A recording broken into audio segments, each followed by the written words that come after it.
Previously on Katawa Shoujo. You should look into studying one of the sciences, see? You could also join the science club. Trouble is, there's not actually a science club. Oh no, I'm not gonna start one. No, Muto. No, I'm not gonna be that. Nope. But there could be. We could just start it up with the two of us. So, what are you thinking of doing after graduation? Still planning on running? Emmy shrugs, seeming almost a bit hesitant. I don't know. If I'm good enough and I can find a team, I guess. She's limping slightly, favoring the left leg. Oh no. Hey, Emmy. Is your leg okay? What are you talking about? Your right leg. You're limping. What's up, people? We are back with more of Katawa Shoujo. Oh my god. We had our first date with Emmy and it was glorious. So yeah, let us continue because there are probably many more dates to come in the future, I hope. The morning is far too early for my taste. It doesn't help that I had trouble sleeping last night. There were simply too many things to think about. My mind refused to slow down. Instead, I replayed the rooftop, the park, and everything else over and over in my mind. There's a small part of my mind that is still paranoid that this has all been some kind of a joke. That I'll meet up with Emmy at the track and she'll act like nothing happened yesterday. Pushing these thoughts to the back of my mind, I throw on my running clothes and open the door. Emmy's waiting for me with her usual smile. Oh my god. You're late. Or at least, you're not early today. Are you tired or something? I find myself ruefully rubbing the back of my head. Something like that, yeah. Lots to think about and all that. Emmy giggles at my mild understatement. Yeah, I didn't sleep that well either. Ooh, butterflies keeping us up. I was actually glad you weren't early, 'cause I wasn't early either. I wonder if the same thing kept us awake. The image of her weeping face passes through my mind. What kept you up? Emmy's expression falters, but she quickly notices my curiosity and forces a smile. Nothing important. Are you telling I'm not important? Is that what you're saying, Emmy? Oh, of course not. She's probably something that, something she's not willing to tell to us just yet. She's obviously not telling me something. The question is, should I press the issue? Something's clearly been bothering her for a while. I want to help her, but would it just come off as me being nosy? She's got to know I care about her though. Are you sure? If something's bothering you, I'm here to help you sort it out. Emmy laughs, but it's not her usual laugh. There's an edge to it that almost seems bitter. Sort it out? I'm not sure it can be sorted out, Hisao. An almost grim smile crosses her lips. It's like a smile of resignation. I don't think you can help me anyway. That hurts. I don't want to say that it hurts to her, but it does.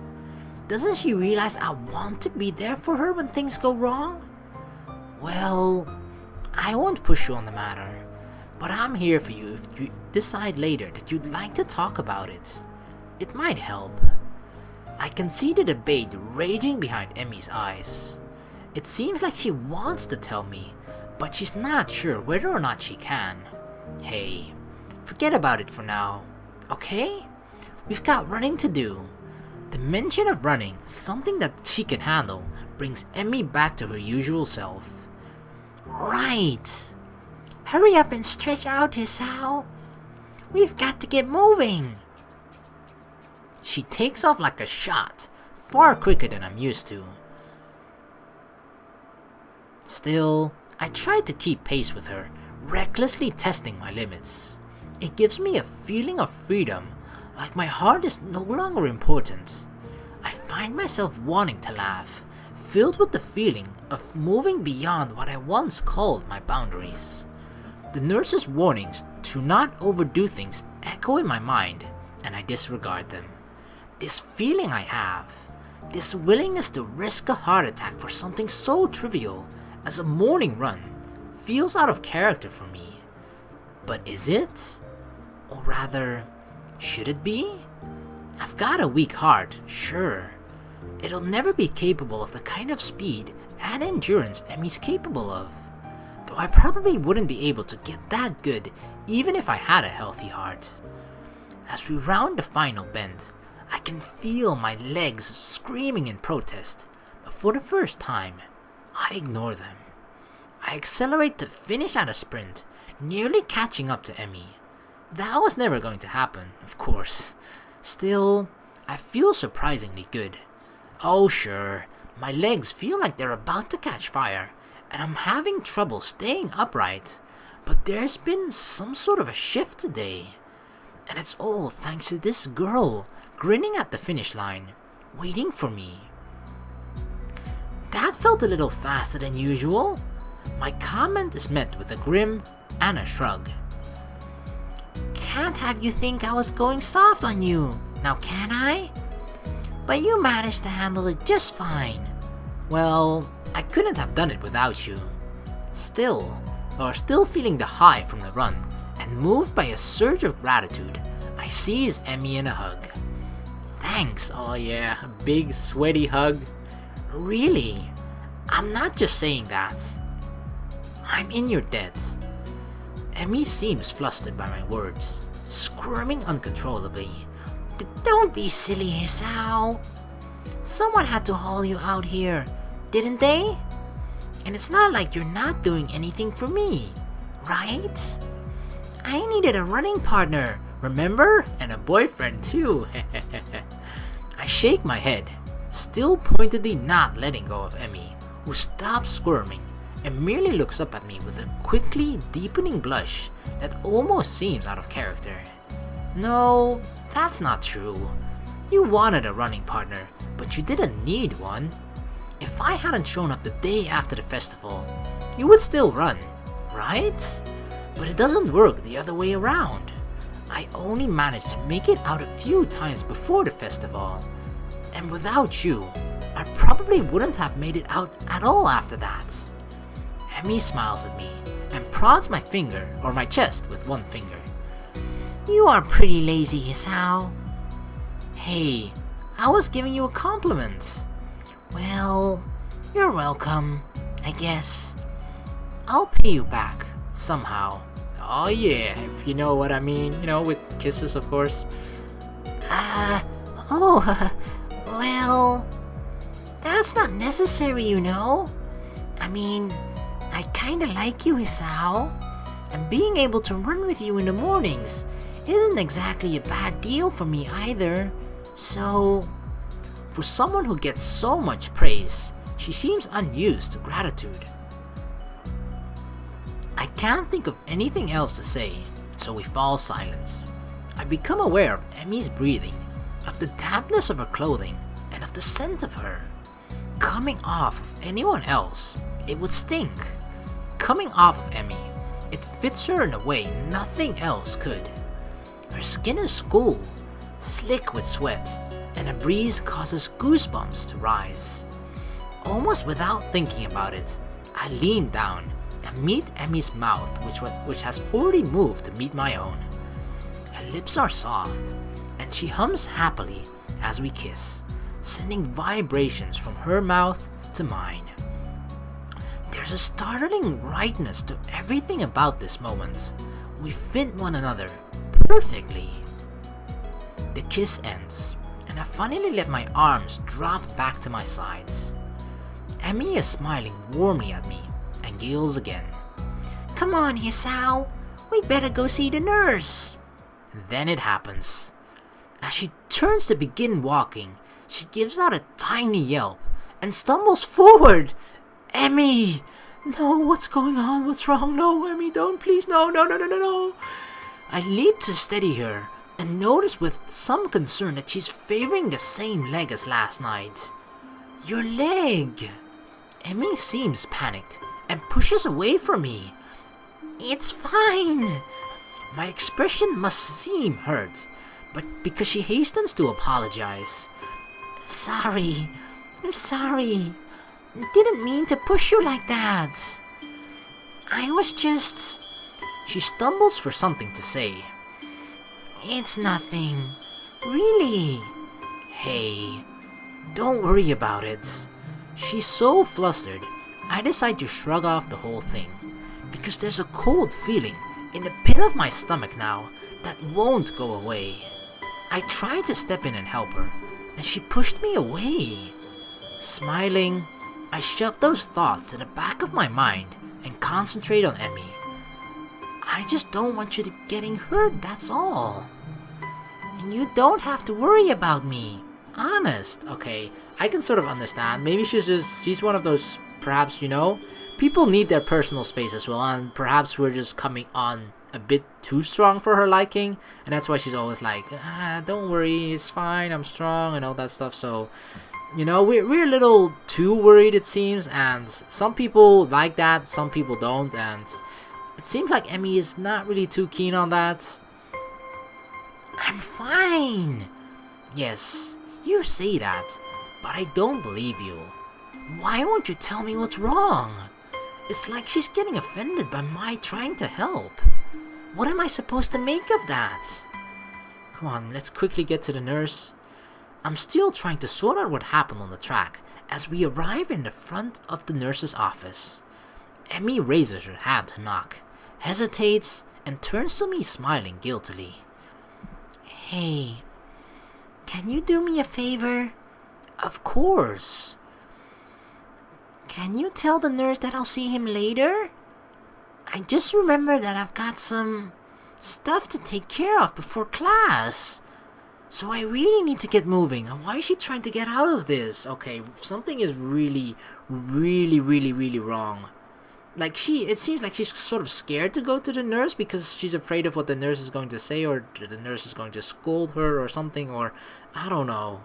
But something is definitely really wrong. I peer at her closely as she fidgets under my stare. Yeah, she's clearly just avoiding the nurse. That leg of hers. Well, whatever. I said I'd help, and so I will. But I'll make damn sure she sees the nurse before the day's out. Yeah, okay. I'll let him know. Emmy looks like I've just given her a pony on Christmas. Thank you so much. You're the best, Hisao. I am rewarded for my complicity in her lie by a kiss that makes it all worth it, or so I tell myself. As Emmy heads out of the building, trying hard not to let her limp show, I knock on the door of the office. Ah, Hisao, come on in. I don't see Emmy with you. She's not sick again, is she? From the tone of his voice, I don't think the nurse is expecting me to say, yes, she's ill. She said that she'd forgotten to do something, and so she had to skip out, but she'll see you later today. The nurse heaves an exasperated sigh. Honestly, that girl... She's been avoiding me. Yesterday, she was in and out of here without even taking off her prosthetics. And now this... Well, at least it's not just me. Emmy doesn't want worrying. That's comfort, I guess. Still, I feel like I should say something about her leg. I said I'd lie for her, but she really needs to see him. Now that you mention it, she was limping pretty badly today, and last night as well. The nurse's eyes narrow at the words last night. And what exactly were you two doing last night? We were, on a date. Oh yeah, hands off, nurse, she's mine! She is mine! The nurse raises his eyebrows as if surprised. Really? Interesting. Huh? Oh, nothing. His gaze turns thoughtful, and then he grins at me. You don't think you could use some of that boyfriend charm to get her to come see me today, could you? Of course, that's what I'm best at, the boyfriend charm, even though we only learned it just, I guess, yesterday. But yeah, of course. I was planning on doing that anyway. I think she's really hurt, and just pretending she isn't. Yes, she does that. Afraid I'll make her stop running. Will you? I don't like to, but if it's bad enough that she's been limping, well, I guess I'll have to see what's wrong for myself before I make that call. I see. Emmy? Not allowed to run? Perish the thoughts. Yeah, don't jinx it, or don't, bring bad luck to it, I don't even know. But, I mean, Emmy and running go hand to hand, just like me and her were holding hands on our way here, right? So, to imagine her not running is so sad of a thought. I don't know if she'd be able to function without running. No wonder she's reluctant to admitting anything's wrong. Well, I'll make sure she sees you. Good. Oh, and before I forget, he grins at me in what feels like a vaguely threatening manner. Don't forget that I know what medications you're on. You be careful around Emmy. Got it? Wow. He looks serious too. Got it. Dang. Don't hurt Emmy. I wouldn't dream of it. Grand. I'd hate for you to be late. Huh? Late as in the late Hisao Nakai. Dang, nurse. Death threats? Really? Holy crap. He frowns briefly, dissatisfied. Sounded better in my head. Well, at any rate, get out of here before you miss your first class. You've got things to do, I'm sure. Shoo! As I leave, I notice the nurse pulling out his phone and dialing a number. Oh, I'm almost certain he's not. Remember what I said earlier, even though it was like kind of a small hint to pick up on, that I was guessing that Emmy's mother and the nurse are secretly dating or something? I'm almost certain that he's calling her mother right now. Meiko, your daughter's being a pain in the ass again. Bam! What did I tell? Okay, this doesn't really confirm the fact that they're dating, but at least confirms the fact that they're, in contact. Like, who? It's not normal for a nurse to have I'm assuming the cell phone number of the mother of one of your patients, right? That's a little bit too far. Like, usually, yeah, phone numbers of the house and all that are usually in the records and whatnot, but the personal cell phone number of the mother, that is not in there. I'd better head back to my room, or I'll really be late. Hey, wasn't he supposed to check my heart rate? Dang, doesn't even care about me anymore. The lunch bell sounds, and I bring myself out of the stupor I slipped into during the morning's classes. My lack of sleep last night, coupled with the increased pace of this morning's run, has me left a little exhausted. Despite that, I find myself skipping stairs up to the roof. There's a thrill of excitement now, in addition to the pleasure one gets from eating lunch with one's friends. True, both Emmy and Rin are still my friends, but Emmy has become more than that now. Rin is back in her usual spot on the roof, almost as if she'd never been absent. Feeling better, I take it?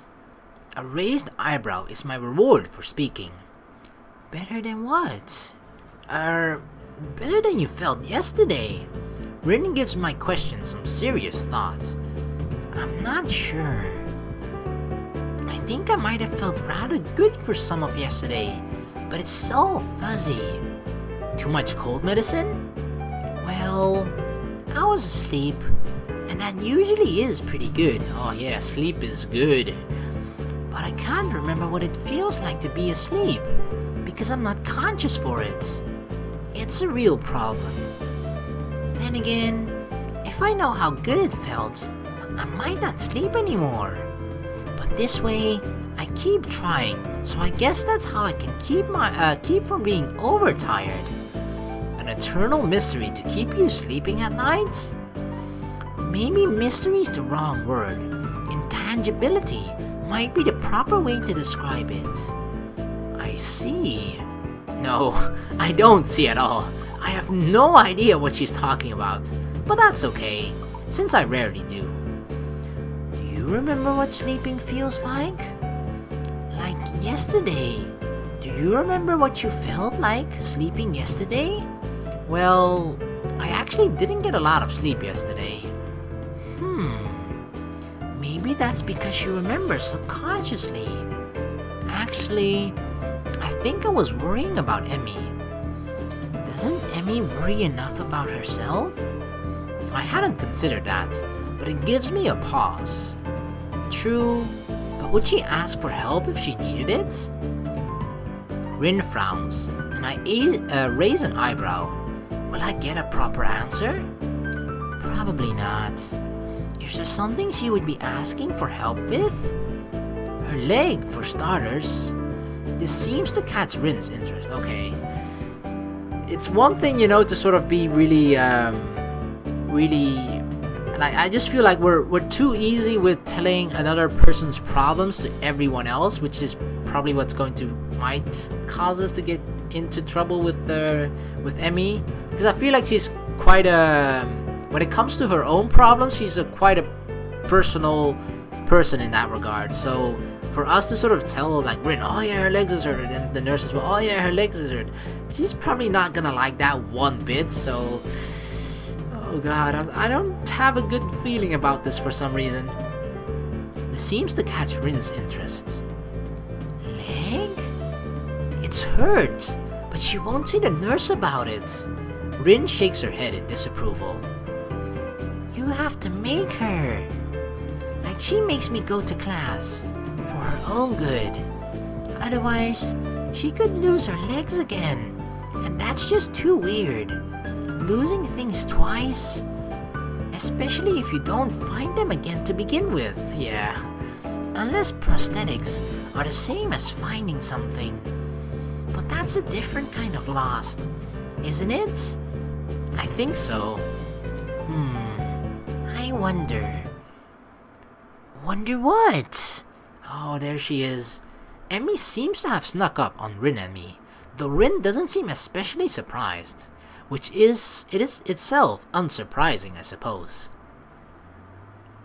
Rin manages to sit herself upright, quite expertly, throwing her upper body forward and using her momentum to right herself. Your leg, how's it feel? That earns me a frown and a bit of a glare. It's okay, I think. Not worth worrying about. Tell that to the nurse. He's quite insistent that you visit him, Emmy pouts, like I've told her she's just been grounded. He worries too much. It's not a big deal, just a little soreness. I try to resist rolling my eyes in exasperation. If it's nothing, then you should have no problem seeing him, right? Oh my god. Why are we pushing it so hard? I just thought that when it was like pushing, that we would only push once and not push every single chance that we humanly get. Holy crap. Emmy narrows her eyes suspiciously. I can understand it from both sides, of course. Like, of course, if you see the person that you really care about in pain, you want them not to be in pain, and you want to do everything possible in your power to help them get rid of their pain. But if they're not willing to, and you cannot force it upon them, So, it's just such a tough situation. Emmy narrows her eyes suspiciously. Did he put you up to this? Well, maybe. A little. Dude, don't say that. Don't reveal it. But that's not the point. I would have reminded you to see him anyway. It would be terrible to see you really hurt and not doing anything about it. That would make it worse. And I don't really want to see you hurt, Call me crazy, but I would kind of prefer to see you happy and healthy. With each statement, Emmy's frown fades a little more until eventually she's grinning, albeit a little shyly. Well, if you're going to put it that way, then I guess I'll have to see him. Otherwise, you'll keep worrying, and then I'll never hear the end of it. Right? That's right. I'll keep bugging you about it, and that might put a damper on our dates. How's the food, Hisao? Talk to the nurse, Emmy. Oh wait, that's the other way around. How was your day, Hisao? Talk to the nurse, Emmy. Hisao, I think I'm ready to go all the— Talk to the nurse, Emmy! Go to the freaking nurse! See? Doesn't work that well. Emmy giggles at my high-pitched rendition of her own voice and gives me an affectionate shove. My voice isn't that high, jerk. I thought it was pretty accurate. Emmy and I stare at Rin for a while before I burst into laughter. Emmy crosses her arms and huffs, mock offended. You're both jerks. Such vile calumnies from you, young woman. I'm stunned that you would call me, of all people, a jerk. Yeah, your boyfriend. How could you? Honestly, I don't know what to think. Emmy sticks her tongue out at me. You ass. So, Rin, how's the art club these days? Rin, seemingly as surprised by the sudden change of topic as I am, takes a minute to think before answering. I believe it's okay. Although Nomiya keeps telling me to work harder. But I don't think he understands my methods. He always struck me as slightly creepy. Rin ponders the statement for a while. I've never really noticed. But I don't pay much attention to him most days. So maybe that's why. How often do you meet? Thinking of joining Hisao? What? Nah, I've already decided to join a club. Really? Which one? Are we really going through with the science club? Well, it's not really much of a club, to be honest. Yeah, it's just me and Mr. Muto. Oh my god. Oh? You joined the tea club? No, I joined the science club, I think. Emmy looks highly confused. We have a science club? Not really. It's just me. Hisao, that's not a club. That's sitting in your room reading books. No, I mean it's just me and Muto. I'm just the only student so far. Muto? Really? A thought strikes her. Oh, is that what you were talking about yesterday? Your meeting with Muto? Yeah, that was our first meeting, I guess. Emmy giggles. Nerd! Wow, thanks. Gotta get it from your girlfriend, huh? Hey, I can't help being clever. You know, I could have used your help years ago. You should have had your heart attack earlier in life, Hisao. Thanks, I guess.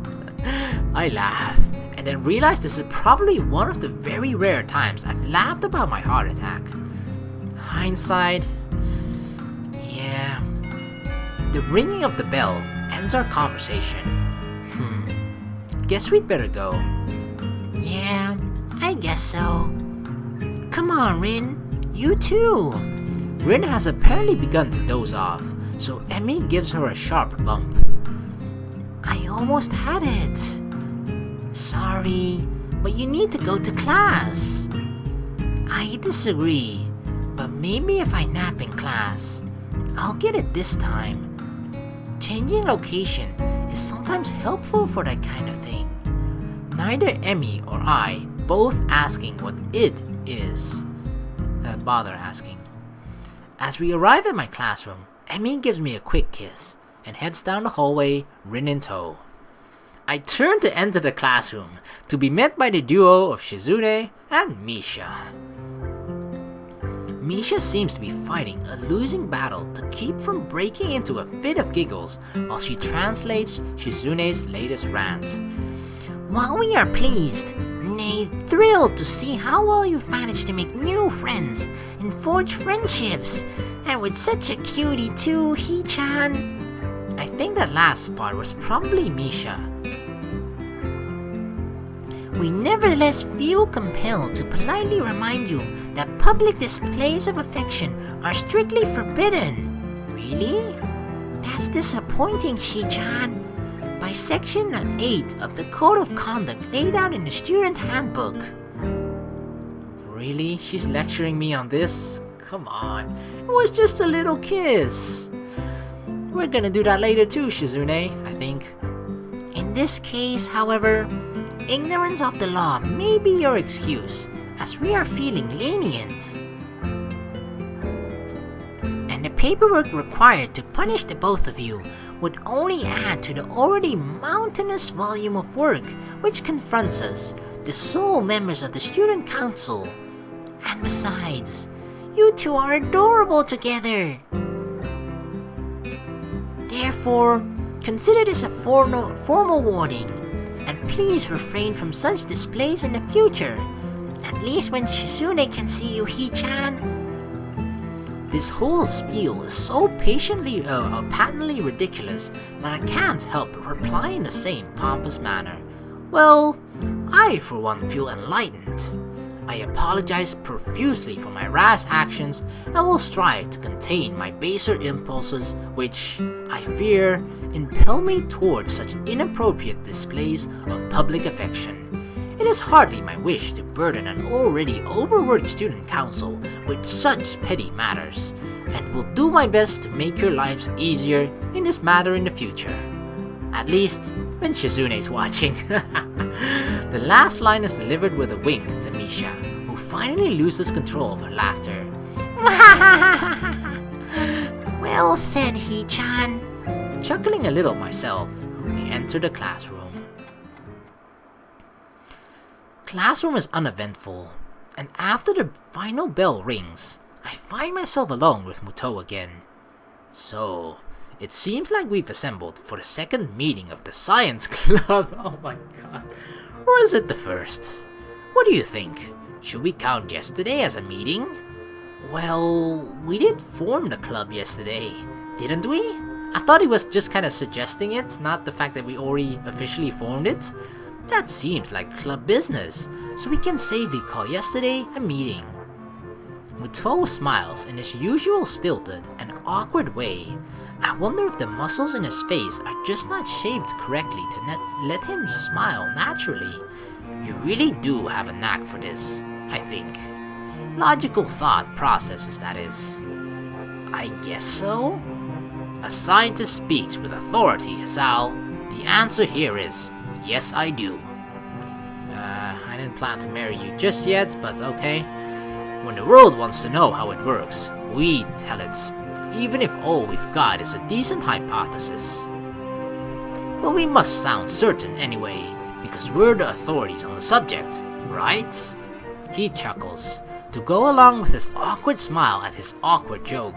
I'm doing my best not to grimace, but I don't think I'm being too successful. That's entirely false, of course. We know a lot, but nobody's an expert on how the world works, except Einstein, but he's dead. If only because nobody can be sure. With no certainty, there are no experts. But we like to pretend. Sometimes. There's some things we can be certain of, right? Yes, but no. We know gravity's there, for example. To illustrate, Muto picks up a pencil and drops it. See? Still there, but it's good to check every once in a while. That's why you'll still see researchers mocking about with gravity. We're pretty sure we know how it works, but there's always a chance that something isn't how we think it is. So you check, and check, and check. That's science in a nutshell, Hisao. Now that you said it that way, it actually sounds kind of boring, to be honest. Not to say that science is boring at all, but just like the sort of the process of it. Feels like just triple checking everything. That's sometimes feel a little redundant, but I can understand what he's trying to say. Because of the not 100% certainty, you just try to see if anything has changed. Like, has gravity changed in the last 5 minutes?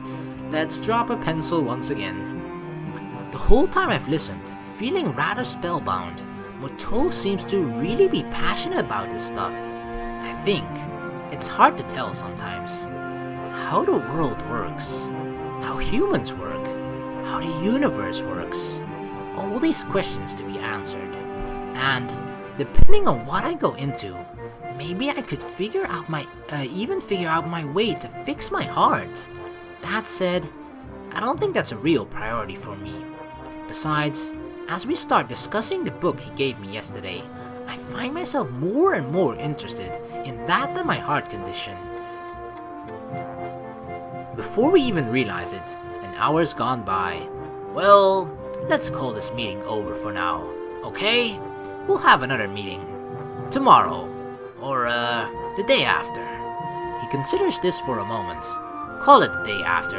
I've got a lot of grading to do. Okay, see you then. Didn't expect us to really make and join the science club with Muto, because it seems a little weird, right? To sort of, I mean, maybe just because I've personally never been that way with teachers in general. I just always saw them as teachers. For some reason, I don't know, I always have this sort of with higher authority. I always don't see them as equals to me. So I always just sort of, shy away from people that are seemingly higher than me, especially when I was younger. Like, for example, teachers, have to be on my best behavior. But when the teacher's not watching, then, I just act like myself, the usual rebel at school. Okay, I wasn't really that bad, but, I was still a kid back then, so I did kid stuff. But around teachers and just higher authority, I always felt like I needed to be on my best behavior. And somehow I felt like that carried over into the later years of my life as well, especially, I mean, now not as much, but I still, for example, I don't know, I don't think my parents actually really taught me this specifically. They never really told me, like, you should address elder people, like, in a really nice way. But I always say, because in Dutch you have a specific way of answering people, for example, and people that I don't know or people that are older than me, I always say it in a polite manner rather than just a casual manner, because it's rough. It's really strangely translated in English, but there are like two ways to say you, and one of which is sort of in polite manner, which you usually say to, like, either really older people or just people you don't know, for example. But a lot of people just always use the casual version of you, which is even to strangers that they don't know. But for some reason, I'm really inclined to people that I don't know, or people don't really feel that comfortable around, just like they're higher authority than me. I always use the polite manner of you. And yeah, I don't know why that is. I guess it's just, once again, that part of me that thinks higher authority gotta treat them with respect as well, or something. I don't know what it is. It's just something that I have, even though I feel like I don't think I've been taught that specifically. But yeah, let's move on. As I exit the classroom, I realize that I don't really have anything to do tonight.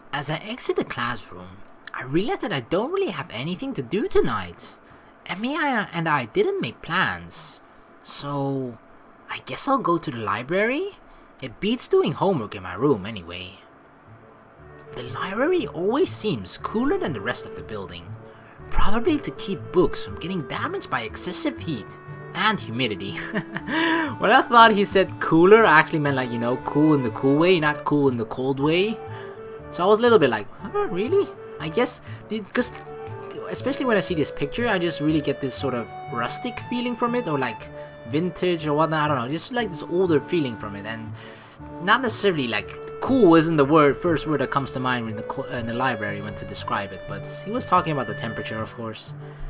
Books are sturdy objects, but if you want to keep them in good condition, it takes a little effort. I've got several books that are so well worn, the pages are barely clinging to the spine. It seems impossible for them to still be usable, but if you handle them with care. I make my way to the main desk, where I spot Yuko busying herself with something or another. She smiles at me as I enter and waves. Hello, Hisao. Good to see you again. What are you looking for this time? Nothing in particular, I guess. I just didn't really feel like going back to my room is all. Yuko nods. Well, if you're unoccupied, maybe you could help me look for something. The cryptography book again? Sure. What do you need? Yuko brings a finger to her lips and looks around furtively. She seems to be looking for eavesdroppers. Come closer. I take a few hesitant steps forward while feeling distinctively unnerved. Yuko lowers her voice to a confidential whisper. I'm on the trail of the Yamaku cat burglar. The what? Shh! The eyes have ears, Hisao. Oh, they might. Okay, she as crazy as Rin. But listen, those missing books. Remember them? It's Kenji. It's freaking Kenji. I'm telling you already, it's Kenji. Yeah? Well, they weren't missing. They were stolen. I'm convinced of it. I remember you saying something of the sort earlier. But how do you know? Yuko leans in closer and, if possible, whispers even lower. Because I found one of his hiding places. Wait, isn't that higher? You did what? Yuko looks triumphant. Found one of his stashes. It was under one of the stairwells in the boys' dorm. 3 books I'd been looking for. All there. I suspected a thief before, but this proves it. So, did you take back the books? Yuko looks as if I've just suggested she walked around naked. Are you nuts? He can't know I'm onto him. He might go ground and evade capture. Aha. So, what do you need my help with then? Yuko casts another glance around the library and leans in closer. You've got to spy for me. Spy? Yeah, like when you're in the dorms, you know. Keep an eye for suspicious activity. What constitutes suspicious, anyway? I mean, Kenji's a pretty suspicious dude, but I'll wager he barely goes to class, much less sneaks into the library to pilfer books. Well, we kinda have the hint already, right? He was saying something about the cryptography book, and then Yuko as well saying it was missing, so that's kind of a not really just a clue or a hint, it's actually solid proof. Still, what's the harm in saying yes? At least it'll get me out of this weird conversation. Yeah, I can do that. No problem. Yuko straightens up and claps excitedly. Great! Now, hurry up and talk about something else in case someone comes in. Wow, she's a strange bird as well. How's the school treating you? Pretty well actually. I've been running in the mornings with Emi Ibarasaki, right? Yeah. How'd you know? I served you 2 in the tea house. Remember? Oh, now you remember? But back then in the tea house, you didn't remember me. I deducted that if you were going to run with anyone, it would probably be her. She looked pleased with herself. Impressive. Anyway, yeah, we've been running in the mornings. And, we kinda started dating. Yuko claps her hands excitedly together. Really? That's great! I'll bet you 2 are great together. I love seeing people find one another like that. You know, I even thought to myself when you walked into the Shanghai that one time, I wonder if that kid will wind up with one of those girls. Really? Yuko doesn't seem to notice my somewhat weirded out tone and nods affirmatively. Yup, I could tell that you'd wind up with one of them, you know? I've got an eye for that sort of thing. Of course. Her expression droops slightly. I'm not so good at it myself. Oh my god, please someone tell me there's a Yuko ending or Yuko route in this game. Please, someone tell me right now in the comments. I'm not sure that's not true. Oh, it's true. I met this guy once. We got along really great, but it turned out he was younger than me. And that was kinda weird, but not terribly so. What was really weird was that he disappeared one day, and I've not seen him since then. Huh? That does seem kind of odd, doesn't it? I hope it wasn't something I did. Oh my god, if it is Kenji. No, why would it be Kenji, right? That doesn't make sense either. I don't know why. When it's just something weird and suspicious, and it's a guy, I automatically think it's Kenji. And when it's a girl, I obviously automatically think it's Rin. I feel compelled to reassure her. I'm sure it wasn't. I intend to stay calm, or try and calm her down further, but the both of us jump in surprise at the ringing suddenly coming from my pocket. Yuko sighs to steady herself. As I pull the phone from my pocket, I feel a little sheepish for indirectly causing the incident. Emmy? What's up? Oh, thank God. I haven't called your phone before, so I don't know if this number would work or whether you would pick up, and I can't. Whoa, Emmy, there. Slow down. What's wrong? There's a pause on the other side of the line, during which I can hear Emmy trying to control her breathing in order to calm down. There's something's got her terribly agitated, and it's starting to agitate me. Can you stop by, like now? Or shortly after now? I really need to talk to you. There's a tone of pleading in the last sentence that I don't think I've ever heard from her. Of course, I'll be right there. Hold steady, okay? In my increasingly agitated state, I've apparently started saying things that don't make quite sense. Okay, I'll be okay. See you soon. I pressed the button to end the call before slipping the phone back into my pocket, apologized to Yuko for running off, and run off. Oh my god. Okay, we're gonna end the video here. Thank you very much for watching. Please like and subscribe for more in the next video. Oh my god, Emmy. I wonder what's wrong with her, but at least she called out to us for help, so you know what? At least she's not, she's a little bit like hesitant to ask for help, but at least she's not hesitant to the point where she actually doesn't ask for help at all. She did ask for help this time, so of course we're gonna be there for her, but we'll be there for her in the next video, so I'll hope to see you guys then. Peace!